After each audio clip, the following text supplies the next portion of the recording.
On a Monday afternoon in North London, plainclothes police officers knocked on a door in Camden. The man who answered was Peter Mandelson, the man Keir Starmer had chosen to represent Britain in Washington. The man Starmer had described as a brilliant operator and the right person for the most important diplomatic role Britain possesses. The man Starmer had defended at the dispatch box when the questions first started.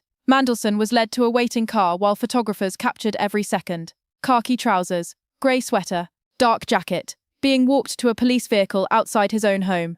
That image went around the world in minutes, and Kemi Badenoch had one response. She called it a defining moment of Keir Starmer's time as Prime Minister. She was right, not because the arrest is the end of this story, but because it is confirmation of everything she had been saying for months. Every question she asked at PMQs that Starmer deflected, every time she said this is not about national security, this is about his job security, every time she forced him back to the dispatch box and made him account for a decision he had made, defended, and then desperately tried to distance himself from. The arrest of Peter Mandelson is the moment that proved Kemi Badenoch right about all of it. But here is the thing your audience needs to understand. The arrest is not the crisis. The arrest is the confirmation of a crisis that began months before those officers knocked on that door. And the next crisis, the one that is already building, already visible, already impossible for this government to contain, is bigger than the arrest, bigger than the resignation of Starmer's chief of staff, bigger than the emergency meeting where he begged his own MPs not to remove him, because the documents are still coming, and what is in them is worse than what has already been reported. Subscribe to this channel right now. What you are about to hear is the full picture of what happened,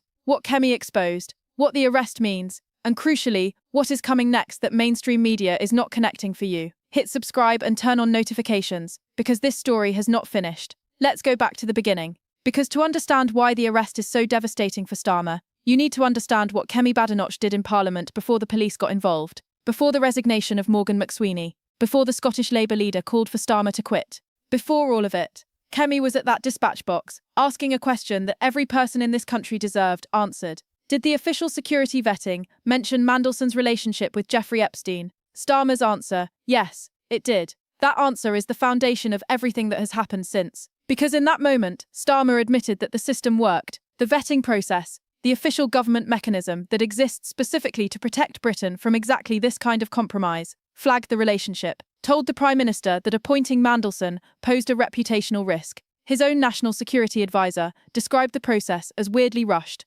Warnings were given, concerns were raised, and Starmer appointed him anyway. He then stood at that dispatch box session after session and told Parliament he had full confidence in the appointment. Full confidence. Those were his exact words. And Kemi Badenoch kept coming back, session after session, question after question, forcing him to defend the indefensible until he could no longer do it. By the third attempt, she had forced the admission that changed everything. He knew about the Epstein connection before the appointment was made. He knew, and he appointed him anyway. You could hear the gasps from the Labour benches, because they understood what that admission meant. Their Prime Minister had not been deceived by a brilliant liar he had naively trusted. Their Prime Minister had been told, by his own government's security apparatus, that the appointment carried serious risks, and he made it anyway. Now let's talk about what Mandelson is actually accused of. Because the arrest is not related to his friendship with Epstein, it is far more serious than that. The Metropolitan Police arrested him on suspicion of misconduct in public office. The specific allegation, drawn from emails released by the United States Department of Justice, is that while serving as business secretary in the British government, Mandelson passed market-sensitive information to a convicted sex offender. The details are extraordinary. In May 2010, Epstein sent Mandelson an email asking about a rumoured European bailout. The response, from an email appearing to be Mandelson's, confirmed it. €500 billion to be announced that night. That information, if true, was not public. It was not available to traders. It was not something a private individual should have known before the official announcement. It was the kind of information that could move markets, the kind of information that people with the right financial positions could profit from, the kind of information that a convicted sex offender and his network of wealthy contacts had no legitimate reason to receive from a serving British minister. In another exchange, Mandelson appeared to forward Epstein an internal government memo about how Britain could raise money in the aftermath of the financial crisis. When Epstein asked about the saleable assets mentioned, Mandelson replied, "Land, property, I guess," a serving British minister, passing internal government documents to a convicted pedophile who had a network of wealthy contacts with financial interests in exactly the kind of information he was receiving. That is what Peter Mandelson, Starmer's appointment, Starmer's brilliant operator, Starmer's right man for Washington, is accused of. Subscribe right now. Mainstream media will report the arrest and move to the next story. They will not stand back and show you what this means for the government that made this appointment, defended it, and is now watching the man at the centre of it being led from his home by police officers. We will show you the full picture. Subscribe now and share this with everyone who needs to understand what their government has been doing.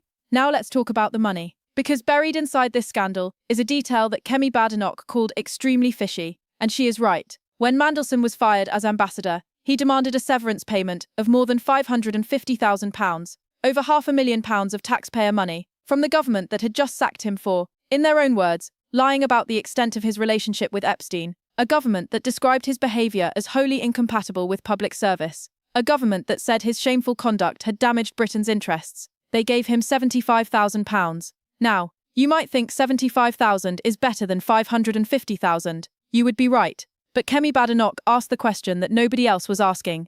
If Mandelson had lied to Starmer, if his behaviour was shameful and incompatible with public service, if he was a disgrace who had damaged the country, why did he get any severance at all? You do not give someone a severance payment when you sack them for misconduct. You do not hand public money to a person you have publicly described as having betrayed your trust. The fact that Mandelson received any payment, even the reduced amount, tells you something. It tells you that whatever was said publicly about the disgrace and the betrayal and the shameful behaviour, behind closed doors there was a negotiation, and in that negotiation, taxpayers lost £75,000 to a man who is now on police bail. Kemi Badenoch said it plainly. Something very, very fishy has gone on. Now let's talk about the stolen phone, because this is where the story gets darker, and this is where the next crisis is already beginning to take shape. Morgan McSweeney was Starmer's chief of staff, the man who recommended Mandelson for the ambassador role, the man who had known Mandelson for more than 2 decades, who Mandelson had mentored, who had championed this appointment despite concerns being raised by multiple people around the Prime Minister. McSweeney resigned in February, taking what he described as full responsibility for the appointment decision. But before he resigned, something else happened. In October, more than a month after Mandelson had been fired, McSweeney reported that his official government iPhone had been stolen on a London street. The phone that contained his communications with Peter Mandelson during the ambassador's tenure. The messages between the Prime Minister's chief of staff and the man at the centre of the biggest political scandal in years. Those messages were on that phone, and the phone was wiped remotely after it was reported stolen. Kemi Badenoch called it exactly what it looks like. Extremely fishy. She asked questions that nobody in government has properly answered. Why did McSweeney not tell police he was the Prime Minister's chief of staff when reporting the theft? What security protocols govern the handling of official government communications on personal devices? And if this phone contained messages between McSweeney and Mandelson that are now being sought as part of parliamentary disclosure, how convenient is it that those messages no longer exist? She said it directly. This is not a conspiracy theory. Questions need to be answered. He should come to Parliament and explain what happened. He has not come to Parliament. The messages are gone. And the investigation into what was on that phone, what passed between the man who recommended Mandelson and the man who is now on police bail, cannot be completed because the evidence has been wiped. Here is what is coming next. And this is the part that the government is most afraid of. Because the Mandelson files are still being released. Parliament's Intelligence and Security Committee is going through documents that include electronic communications, minutes of meetings, correspondence between Mandelson and ministers, officials and special advisors during his time as ambassador. That includes messages between Mandelson and the Prime Minister, messages between Mandelson and McSweeney, internal records of what was known, when it was known, and what decisions were made with that knowledge. Kemi Badenoch forced the release of those documents through Parliament. Starmer tried to block it, tried to allow the Cabinet Office to decide what could be withheld on national security grounds, tried to give his own government the power to determine which of its own embarrassing documents the public would see. Kemi called it out instantly. This is not about national security. This is about his job security. And she was right. The amendment failed. The documents are coming. What is in them has already caused one round of crisis. The first batch confirmed that officials warned the appointment posed a general reputational risk, confirmed that the process was weirdly rushed, confirmed that Starmer knew about the Epstein connection before signing the papers. And Kemi Badenoch's response to those first documents was immediate. He lied. He lied after lie to Parliament about what he knew and when he knew it. She demanded an ethics investigation. She wrote to the Prime Minister's independent advisor. She said plainly that a Prime Minister who lies to Parliament on this scale is not fit to lead the country. The second batch of documents has not been released yet. The investigation is ongoing. The police bail for Mandelson is pending further investigation. The ethics probe Kemi demanded is underway. The stolen phone inquiry has no answers, and Starmer is still in Downing Street, still Prime Minister, still insisting the documents will fully exonerate him, still claiming the £75,000 severance payment was appropriate, still saying he was deceived by a man whose deceptions the vetting process had already identified. Kemi Badenoch called it from the very first PMQ's session, when this scandal broke.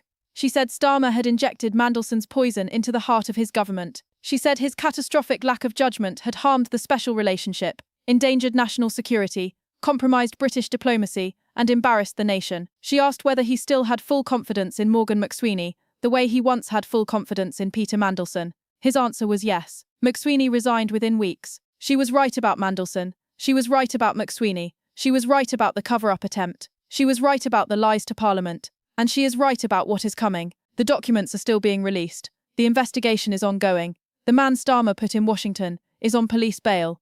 The man who recommended the appointment is gone. The messages between them have been wiped. And Kemi Badenoch is still at that dispatch box. This is not over. It is barely halfway through. Share this video with everyone who voted for this government expecting integrity and got this instead. Share it with everyone who deserves to know the full story, not the managed version, not the official statements, but what Kemi Badenoch said in that chamber, and what has happened every single time she said it. Mainstream media will move on, we will not. Subscribe now, because the only accountability this government faces is the kind you force by refusing to look away. Kemi was right, and the next chapter has already started.